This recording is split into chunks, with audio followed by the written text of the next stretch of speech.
Cream cream cream ह्रीम ह्रीम ह्रीम हुम हुम दक्षिणाकालिके cream cream cream ह्रीम ह्रीम ह्रीम हुम हुम स्वाहा। माँ दक्षिणाकालिके नमः। प्रसन्न वरदो भव, प्रसन्न वरदो भव, प्रसन्न वरदो भव। सिद्ध साधक परिवार के इस चैनल में आपको स्वागत है। चैनल में गुप्त से गुप्त दुर्लभ साधनाएं चल रहे हैं। जानने योग्य बातों पर चर्चाएं भी होते आ रहे हैं। साथ ही साथ शक्तिशाली से अति तीव्र शक्तिशाली टोटके भी दिए जा रहे हैं। तो आज के इस कड़ी में हम कोई साधना विधान प्रयोग टोटके नहीं देने वाले हैं, अपितु आज हम चर्चा करने वाले हैं हमारे भारतीय महापुरुषों के विषय में, जिनमें स्वामी रामकृष्ण परमहंस अनन्य थे, विश्वविदित थे, सर्वविदित थे। आज हम उन्हीं के जीवनी के ऊपर चर्चा करेंगे। आप जानते हैं आध्यात्मिक जीवन ही श्रेष्ठ और सारभूतमय जीवन है। यह सिद्ध कर दिखाने वाले महापुरुषों की कर्म भूमि भारतवर्ष को ही प्राप्त है। भारतीय महापुरुषों ने समग्र विश्व को आध्यात्मिकता का पाठ पढ़ाया है और ऐसे ही महापुरुषों में श्री रामकृष्ण परमहंस जी भी थे। तो आप ये भी जानते हैं परमहंस रामकृष्ण जी का जन्म 18 फरवरी 1836 में हुगली के समीपवर्ती कामारपुकर नाम एक गांव में ब्राह्मण कुल में हुआ था। उनके पिताजी का नाम था श्री खुदीराम जी। इनके 3 पुत्र थे, जिनमें रामकृष्ण जी सबसे छोटे थे और ईश्वरीय अवतार के सदृश उनके जन्म के विषय में भी अनेक किंवदंतियाँ हैं। स्वामी जी बाल्यकाल से ही अत्यंत नम्र स्वभाव के थे। वाणी बहुत ही मधुर और मनोहारिणी थी, इसीलिए गांव के लोग उनसे बहुत प्रसन्न रहा करते थे और प्रायः अपने घरों में ले जाकर उन्हें भोजन करवाया करते थे।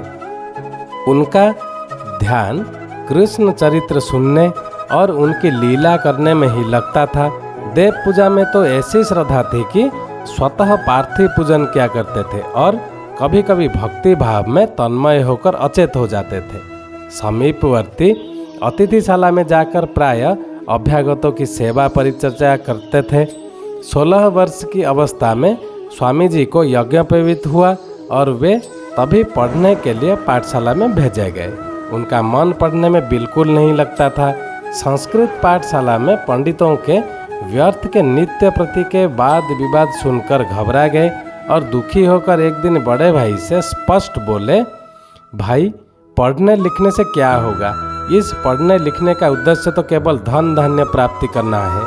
मैं तो वह विद्या पढ़ना चाहता हूँ जो मुझे परमात्मा की शरण में पहुँचा दे। ऐसा कहकर उस दिन से पढ़ना छोड़ दिया।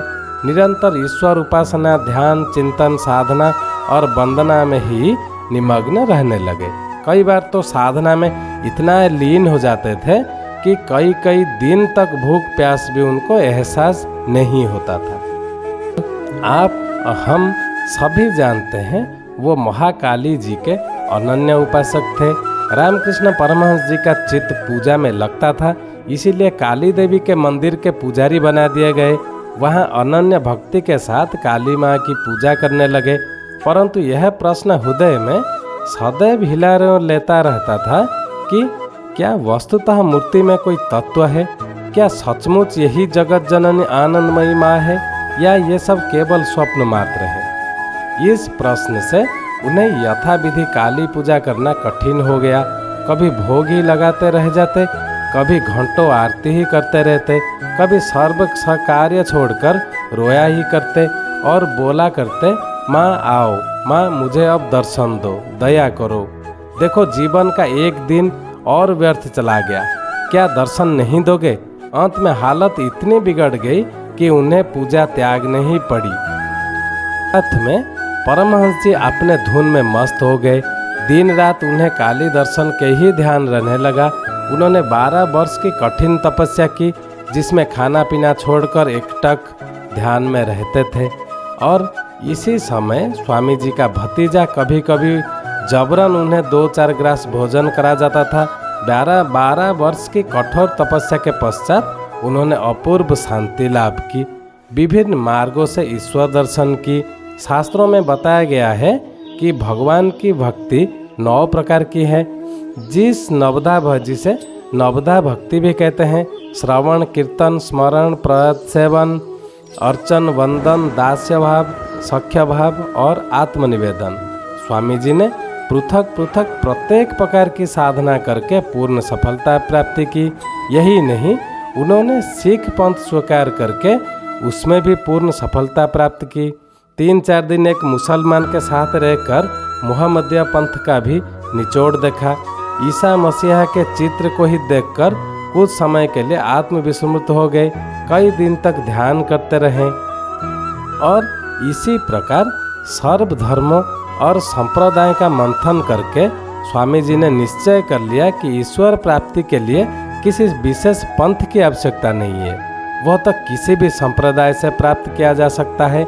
ऐसा निश्चय करके वे तीर्थ यात्रा को निकले और एक बार भारत में सर्वत्र घूमकर दक्षिणेश्वर में आकर ठहरे और माँ आद्याशक्ति महाकाली की उपासना में निमग्न होकर साक्षीभूत रूप में महाकाली जी के प्रत्यक्ष दर्शन के लिए विवश किया।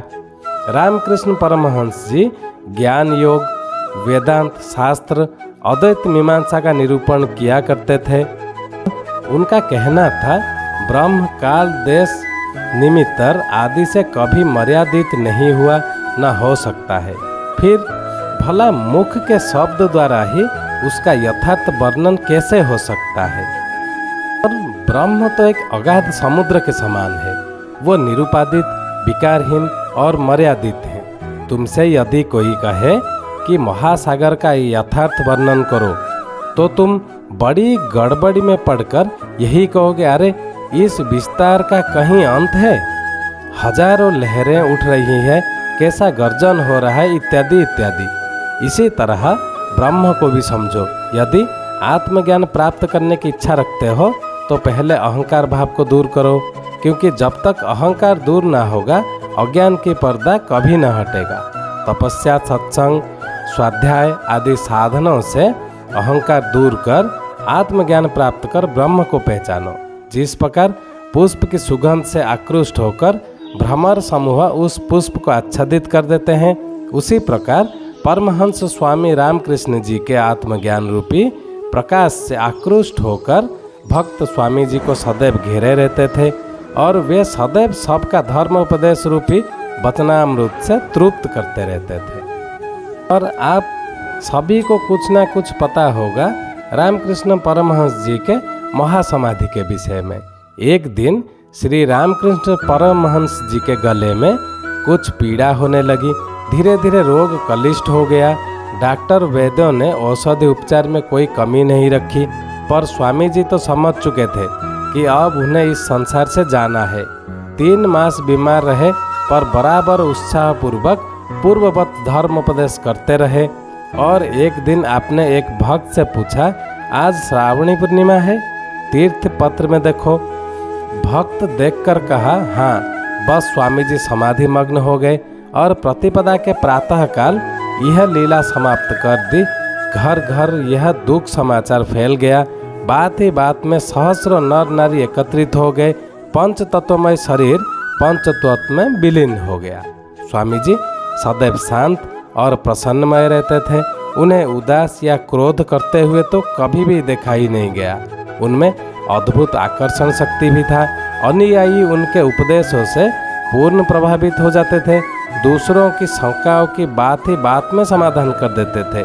प्रत्येक बात को समझाने में उनके उदाहरण देते थे, जिससे मनुष्य के हृदय में उनकी बात पूरी तरह जम जाती थी। यही थे हमारे महापुरुषों के महापुरुष स्वामी रामकृष्ण परमहंस जी के जीवन के कुछ कथाएं। अगर उनके विषय में हम बात करना चाहें तो न जाने कितने सालों तक ही बात करते रहेंगे। आज के वीडियो को हम यही समाप्त करते हैं। चैनल को ज़्यादा से ज़्यादा सब्सक्राइब कर लें, ताकि हमारे कहे हुए बातों का, दिए हुए मंत्रों का सम्मान भी बना रहे। आज के लिए इतना ही था। ओम क्रीम क्रीम क्रीम ह्रीम ह्रीम ह्रीम हुम हुम दक्षिणा कालिके क्रीम क्रीम क्रीम ह्रीम ह्रीम ह्रीम हुम हुम स्वाहा माँ दक्षिणा काली के नमः प्रसन्न वरदो भव, प्रसन्न वरदो भव, प्रसन्न वरदो भव। जय सिद्ध साधक परिवार।